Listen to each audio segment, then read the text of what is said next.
Welcome back to the reading of Alice in Wonderland. I'm so grateful that you are here and joining us today. We are going to be reading Chapter 2, The Pool of Tears. "Curiouser and curiouser!" cried Alice. She was so much surprised that for the moment she quite forgot how to speak good English. "Now I'm opening out like the largest telescope that ever was. Goodbye, feet." For when she looked down at her feet, they seemed to be almost out of sight. They were getting so far off. "Oh, my poor little feet. I wonder who will put on your shoes and stockings for you now, dears. I'm sure I shan't be able. I shall be a great deal too far off to trouble myself about you. You must manage the best way that you can.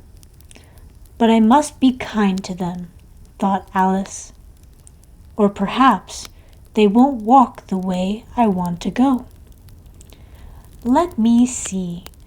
I'll give them a new pair of boots every Christmas." And she went on planning to herself how she would manage it. They must go by carrier, she thought. And how funny it'll seem, sending presents to one's own feet. And how odd the directions will look. Alice's right foot, Esquire. Hearthrug, near the fender, with Alice's love. Oh dear, what nonsense I'm talking. Just at this moment, her head struck against the roof of the hall.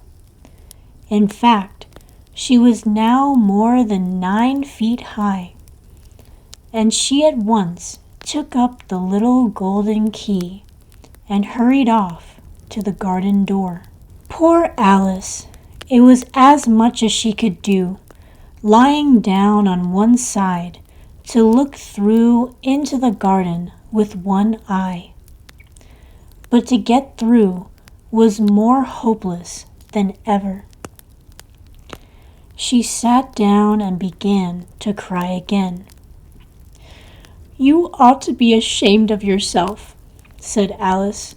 "A great girl like you," she might as well say this, "to go on crying this way. Stop this moment, I tell you." But she went on all the same, shedding gallons of tears, until there was a large pool all round her, about 4 inches deep, reaching halfway down the hall. After a time, she heard a little pattering of feet in the distance, and she hastily dried her eyes to see what was coming. It was the White Rabbit returning, splendidly dressed, with a pair of white kid gloves in one hand and a large fan in the other.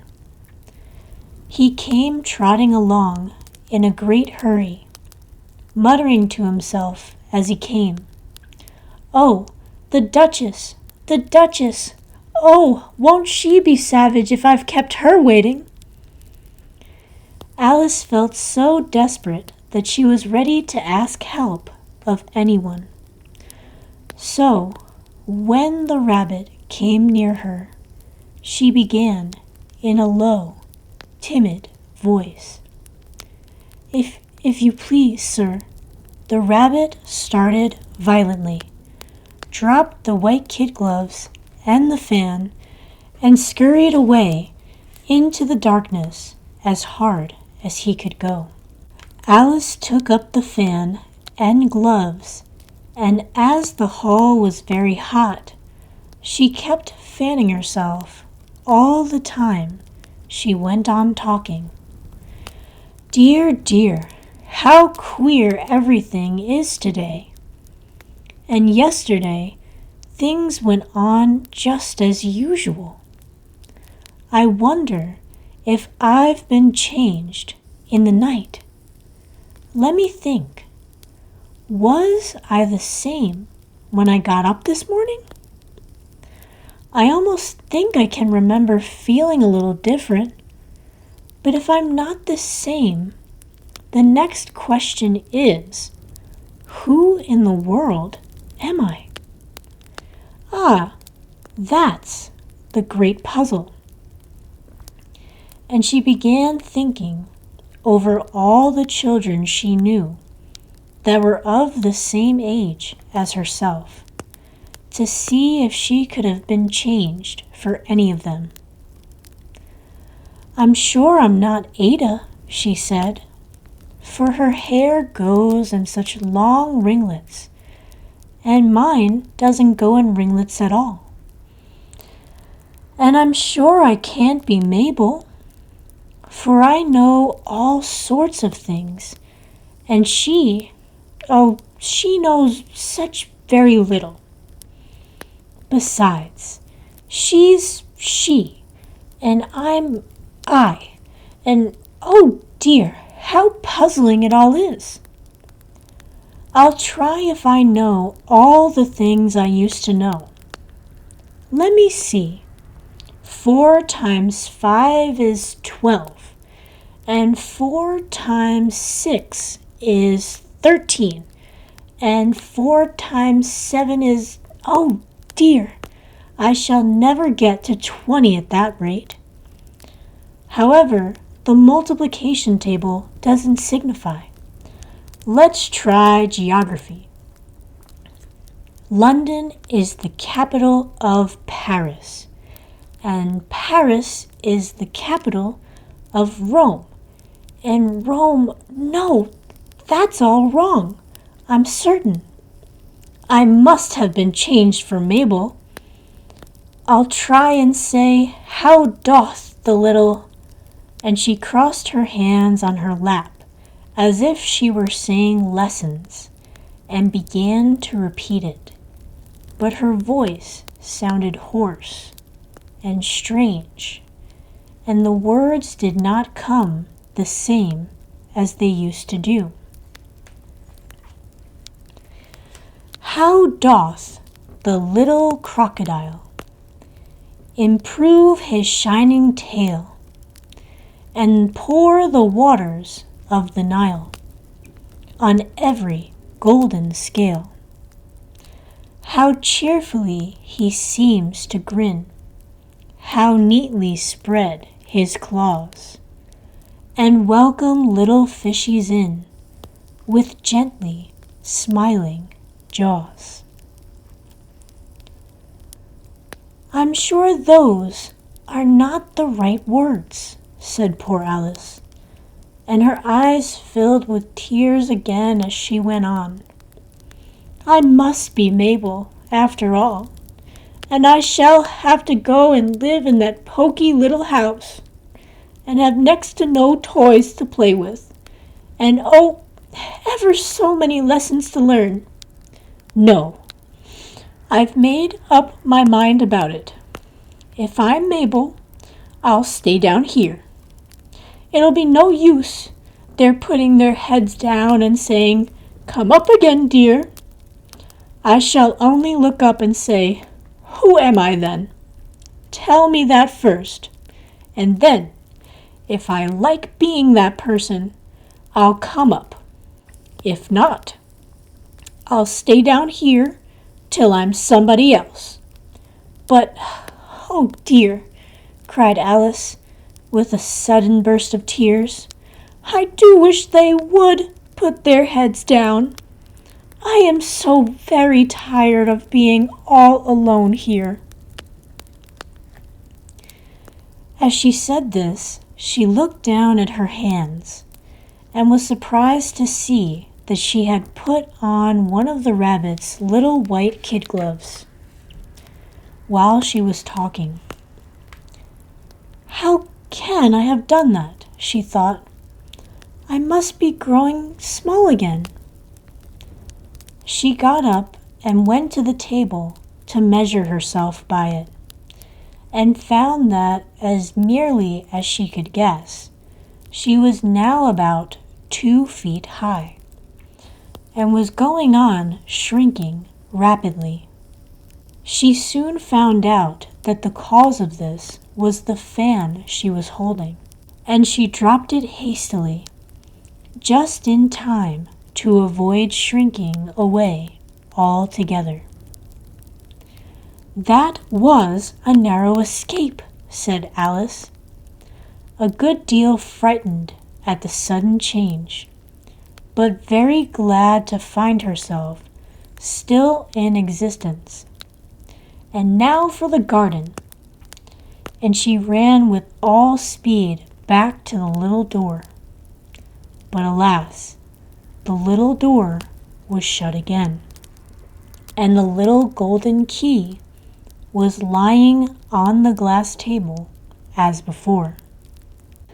"And things are worse than ever," thought the poor child, "for I never was so small as this before, never, and I declare it's too bad that it is." As she said these words, her foot slipped, and in another moment, splash, she was up to her chin in salt water. Her first idea was that she had somehow fallen into the sea. "And in that case, I can go back by railway," she said to herself. Alice had been to the seaside once in her life, and had come to the general conclusion that wherever you go to on the English coast, you find a number of bathing machines in the sea, some children digging in the sand with wooden spades, then a row of lodging houses, and behind them a railway station. However, she soon made out that she was in the pool of tears which she had wept when she was 9 feet high.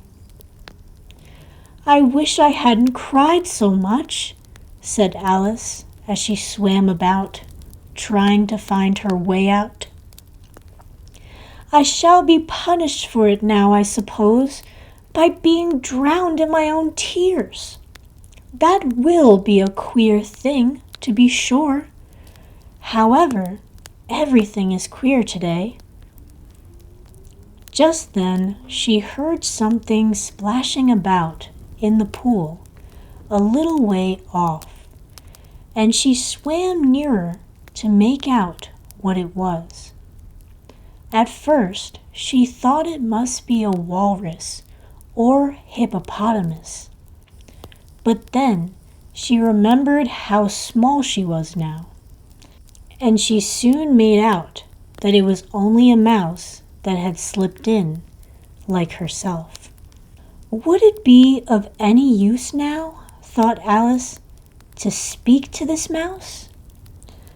Everything is so out of the way down here that I should think very likely it can talk.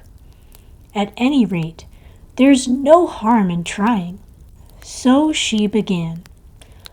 "Oh, mouse, do you know the way out of this pool? I am very tired of swimming about here, oh mouse." Alice thought this must be the right way of speaking to a mouse. She had never done such a thing before, but she remembered having seen in her brother's Latin grammar, "A mouse, of a mouse, to a mouse, a mouse, oh mouse." The mouse looked at her rather inquisitively, and seemed to her to wink with one of its little eyes, but it said nothing. "Perhaps it doesn't understand English," thought Alice. "I dare say it's a French mouse, come over with William the Conqueror." For with all her knowledge of history, Alice had no very clear notion how long ago anything had happened. So she began again. Où est ma chatte? Which was the first sentence in her French lesson book. The mouse gave a sudden leap out of the water and seemed to quiver, all with fright. "Oh, I beg your pardon," cried Alice hastily, afraid that she had hurt the poor animal's feelings. "I quite forgot you didn't like cats." "Not like cats!" cried the mouse in a shrill, passionate voice. "Would you like cats if you were me?" "Well, perhaps not," said Alice in a soothing tone. "Don't be angry about it. And yet, I wish I could show you our cat Dinah. I think you'd take a fancy to cats if you could only see her. She is such a dear, quiet thing," Alice went on, half to herself, as she swam lazily about in the pool. "And she sits purring so nicely by the fire, licking her paws and washing her face. And she is such a nice soft thing to nurse. And she's such a capital one for catching mice." "Oh, I beg your pardon," cried Alice again, for this time the mouse was bristling all over, and she felt certain it must be really offended. "We won't talk about her any more if you'd rather not." "We, indeed," cried the mouse, who was trembling down to the end of his tail. "As if I would talk on such a subject. Our family always hated cats. Nasty, low, vulgar things. Don't let me hear the name again." "I won't indeed," said Alice, in a great hurry to change the subject of conversation. Are you fond of dogs?" The mouse did not answer, so Alice went on eagerly. "There is such a nice little dog near our house. I should like to show you. A little bright-eyed terrier, you know, with such long curly brown hair, and it'll fetch things when you throw them, and it'll sit up and beg for its dinner, and all sorts of things. I can't remember half of them, and it belongs to a farmer, you know, and he says it's so useful. It's worth 100 pounds. He says it kills all of the rats and—" "Oh, dear!" cried Alice in a sorrowful tone. "I'm afraid I've offended it again," for the mouse was swimming away from her as hard as it could go, and making quite a commotion in the pool as it went. So she called softly after it, "Mouse dear, do come back again, and we won't talk about cats or dogs either, if you don't like them." When the mouse heard this, it turned around and swam slowly back to her. Its face was quite pale. With passion, Alice thought, and it said in a low, trembling voice, "Let us get to the shore, and then I'll tell you my history, and you'll understand why it is I hate cats and dogs." It was high time to go, for the pool was getting quite crowded with the birds and animals that had fallen into it. There were a duck and a dodo, a lory and an eaglet, and several other curious creatures. Alice led the way, and the whole party swam to the shore. Thank you so much for enjoying Chapter 2 here with the Expansion Goddess community. I really hope that you have been enjoying this reading series. I would love to hear your experience below. Feel free to like, comment, and subscribe. I appreciate you all, and I look forward to reading Chapter 3 with you all very soon.